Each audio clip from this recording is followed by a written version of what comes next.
Hello, my name is Grian, and today I'm doing a bit more of an advanced build. I'm going to be making a fantasy hot air balloon. It's a little bit different and it's actually quite difficult. I'm going to be doing a semi-tutorial and let's build, so hopefully if you want to do this you will be able to. You will need world edit. Bear that in mind. Let's get started. So the first thing I'm going to do is create a small circle. This is going to be the base of the balloon, and I do edit it to make sure that I got the right shape. I did use World Edit to create it and then edit it to be my own shape.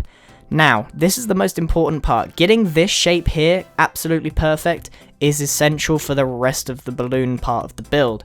I need to create a shape that matches what I want the balloon to be on a 2D scale. So as you can see, getting the shape of the air balloon is not going to be easy, but if you're good at pixel art you should find this fairly simple.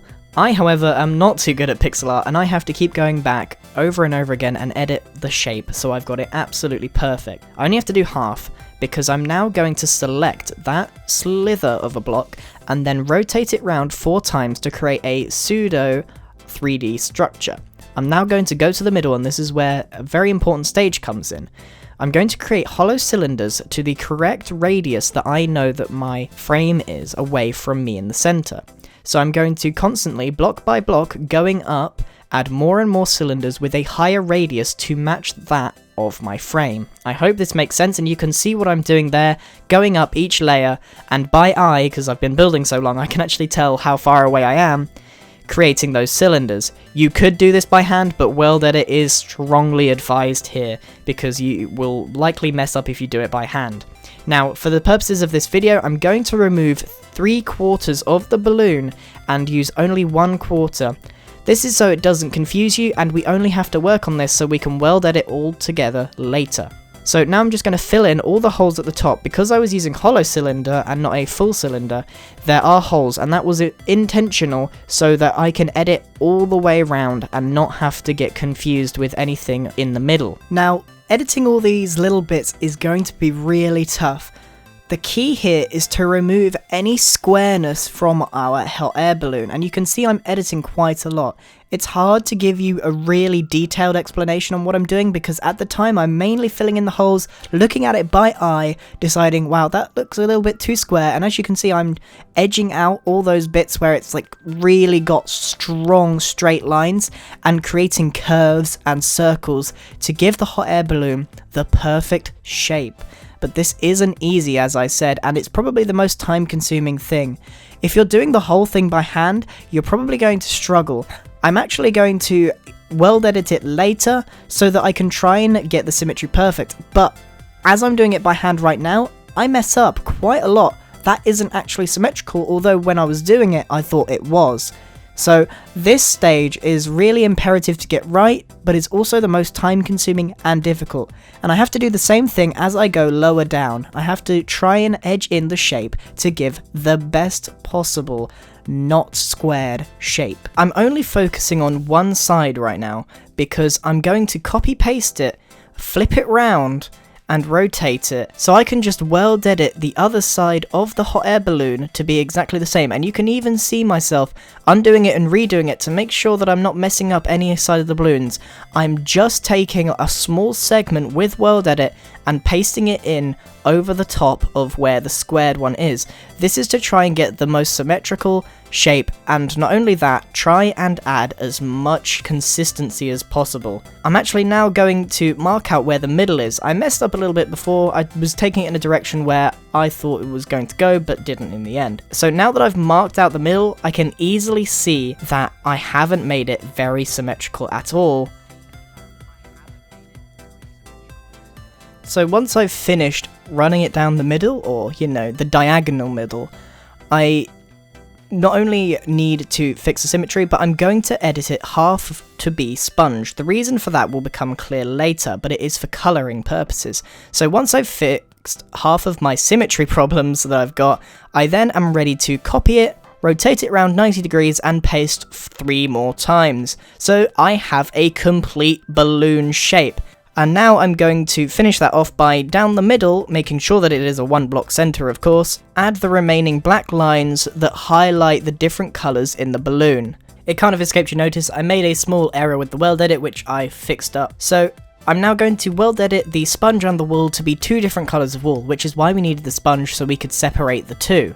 Very simple, commands are on the screen. But now I'm going to decorate the balloon because it is rather bland, and we're going to do this by adding some contrasting colours. Adding these like special ribbons with sea lanterns on the side, and again only needing to do 1/4 of it because we can weld edit, rotate it round and paste it as we have been previously. So I want to point out my colour choices for this. I'm using red and orange to complement the rest of the balloon. Now I'm adding this orange fabric that sort of dangles between the ribbons because that's what's going to give it the really interesting shape, and the curvature really complements the shape of the hot air balloon in general. And again, we only have to do that 1/4 and then we can rotate it round and have it all done, and you can see how that really nicely decorates the entire balloon.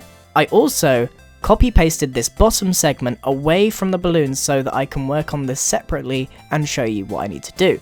So I'm adding some half slabs around the bottom, and I'm actually going to have to edit the shape a little bit because it's a little bit square. So hopefully you can follow that if you're trying this at home and it's not going too fast for you. I'm trying to keep it both tutorial and let's build, which is rather difficult, but hopefully if you are undertaking this, you are able to follow. Now, continuing on, I'm adding some decoration underneath the hot air balloon, and we're not going to be doing a basket this build. I'm going to be making a boat because I'm trying to do a fantasy build, trying to do something a little bit different. And now I'm adding where the fuel is going to be. You might have noticed I added a small redstone block there. That's for later reference for world editing. So I'm adding just a cool little cobblestone basket linked up to the ribbons and a bunch of log there later to set on fire. And now I'm creating these small black things that are going to hold the ship, and I'm sort of creating a framework of what I want the ship to be. And utilizing wood along with half slab, I'm going to create a very curved frame. Making a ship is not easy, and in the future I will be doing my own tutorial on it, but for now hopefully you can follow what I'm doing on screen.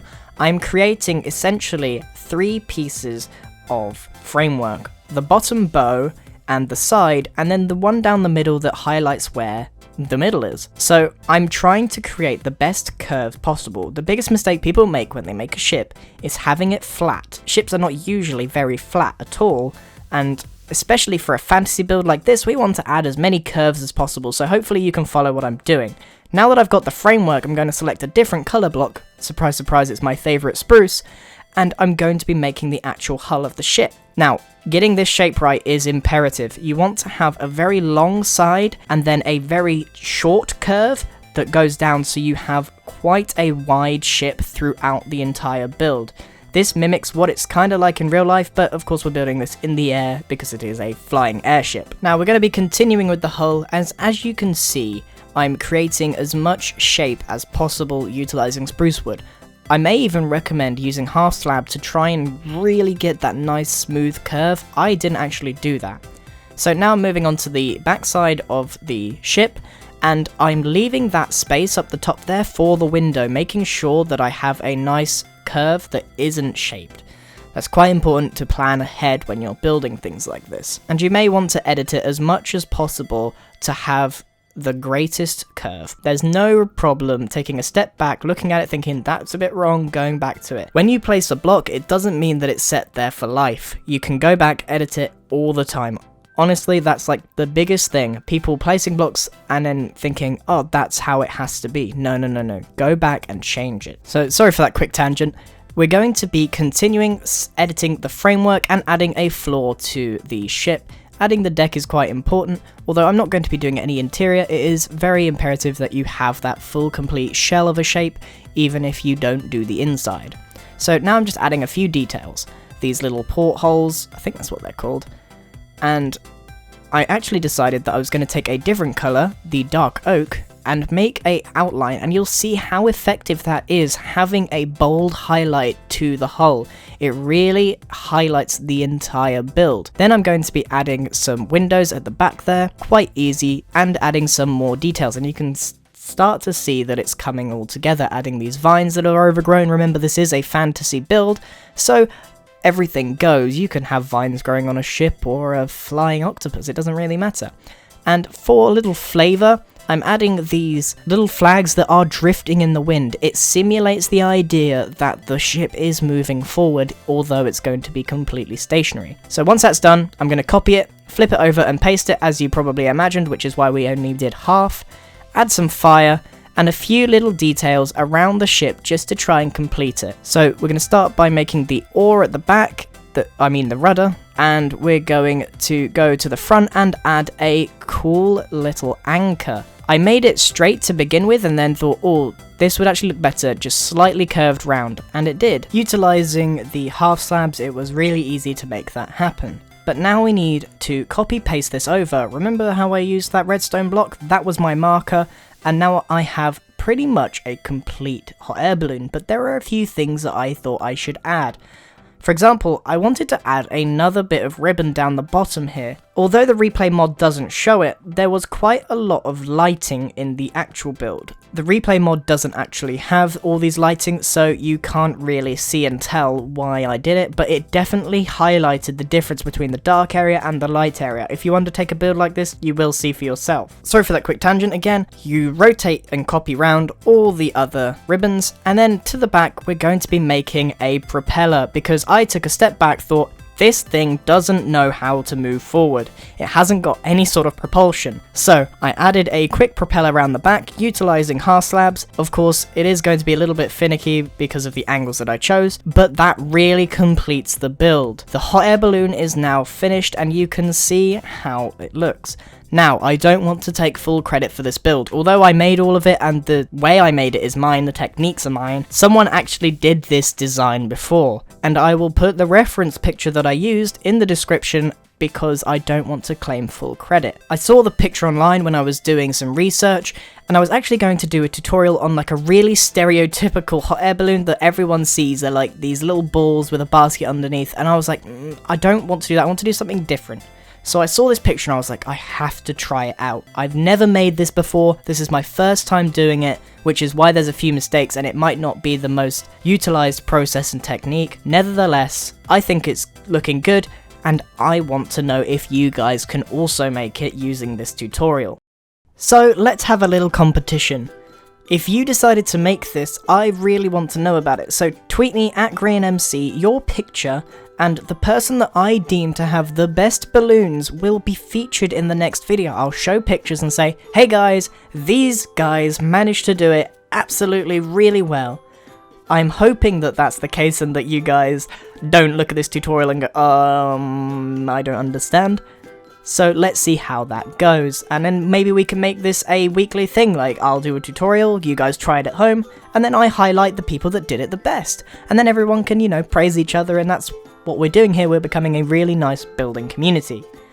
So that's it from me. I hope you enjoyed this tutorial. It was a little bit more advanced, and if you do want to try it at home, I seriously recommend that you go back to my world edit tutorial and have a practice with it, because this build is going to be insanely difficult without the world edit skills that you need. World edit is honestly the best tool possible for a builder, and I recommend it through and through. If you want to do it by hand, it is possible, but although it might take longer than the 2.5 hours it took me to make this build, it might take you by hand 4 or 5, maybe even 6 hours. And trust me, if you're trying to do that straight, it's quite the challenge. So that's it from me. Thank you very much for watching. As usual, if you have any more suggestions, this wasn't a suggestion, but if you have any suggestions, please let me know in the comment section below, as you always do. You guys are the best. Thank you. Goodbye.